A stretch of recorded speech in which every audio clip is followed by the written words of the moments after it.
ننګرهار کې کار او ټولنیزو چارو ریاست د حرفوي زده کړو لړۍ تر ولسوالیو غځولې.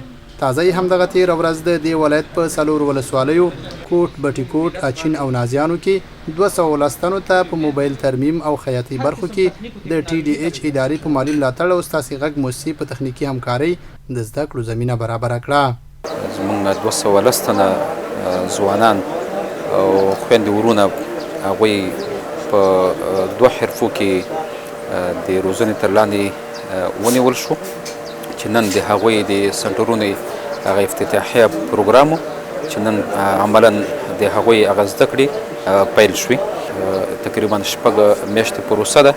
د 6 میاشتنۍ پروسې نه به انشاءالله وروسته به دوی عملا فارغېږي. ننګرهار کې د ستاسې غږ وایي او مرستندویه ادارې مسؤل وایي دغو ځوانانو ته به له زده کړو وروسته کاري کیټونه هم ورکړل شي.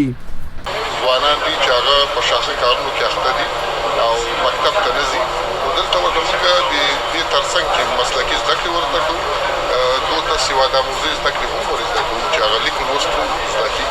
د نازیانو ولسوالۍ اوسیدونکي د حرفوي زده کړو دغې برنامې خوشحاله دي. وایي لسګونه بېروزګاره ځوانان به د خپل کار خاوندان شي. لکه دغسې پروژو ته موږ ډېر دغه لرو، ضرورت لرو. اوس نو موږ دا غواړو چې دغسې پروژې چې هر رقم زموږ دپاره لږه همکاري وکړي، راسره چې راوړوي. په حرفوي زده کړو بوخت ځوانان بیا ورته ځکه خوښ دي چې له وزګارتیا به خلاص او مصروفه شي. موږ ته موبایل جوړولو ترمیم چار را زده کوي او زه هم غواړم چې راشم دغه کار زده کړم، په آینده کې د خپل کورنۍ او د خپل د ټولنې خدمت وکړم او د حلال نفقه راته پیدا شي. زه دلته موبایل سازي زده کوم، موبایل سازي مسلک را زده کوي. دلته انشاءالله موږ نه به استادان وځي، آینده کې د ولس او د ټولنې خدمت به کړو.